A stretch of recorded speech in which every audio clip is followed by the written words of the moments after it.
Hi hello friends, మీరు చూస్తున్నారు middle class Mahesh. Tirumala పుణ్యక్షేత్రంలో ఓ అవుట్సోర్సింగ్ ఉద్యోగి గోల్డ్ బిస్కెట్ దొంగలించి అడ్డంగా దొరికిపోయాడు. టీటీడీ బోర్డులో కాంట్రాక్ట్ ఉద్యోగిగా పనిచేస్తున్న పెంచలయ్య హుండీలోని బంగారం తస్కరించాడు. 100 గ్రాముల బంగారం బిస్కెట్ ను ట్రాలీలో దాచి తీసుకెళ్తుండగా విజిలెన్స్ అధికారులు అతడిని పట్టుకున్నారు. ఈ ఘటనపై తిరుమల పోలీస్ స్టేషన్లో కేసు నమోదు చేశారు. స్వామివారి హుండీలో భక్తుల మొక్కులను, కానుకలను కాజేయడం పట్ల భక్తులు ఆగ్రహం వ్యక్తం చేస్తున్నారు. విజిలెన్స్ అధికారుల దృష్టికి ఈ సంఘటన రావడంతో వెంటనే అతడిని అదుపులోకి తీసుకున్నారు. దొంగలించిన బంగారం బిస్కెట్ 100 గ్రాముల బరువుతో ఉన్నట్లు అధికారులు తెలిపారు. నిందితుడు గతంలో కూడా ఇలాంటి చర్యలకు పాల్పడ్డా అనే దిశగా పోలీసులు విచారణ చేస్తున్నారు. తిరుమల పుణ్యక్షేత్రంలో జరిగిన ఈ ఘటన దేవస్థాన పరిపాలనపై పలు ప్రశ్నలు లేవనెత్తింది. భక్తులు సమర్పించిన దానాలు ఈ విధంగా నష్టపోవడం వారి నమ్మకాన్ని దెబ్బతీస్తోంది.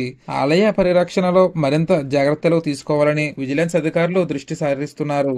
ఈ ఘటన ఇతర ఉద్యోగులకు గుణపాఠంగా మారాలని భక్తులు అభిప్రాయపడుతున్నారు.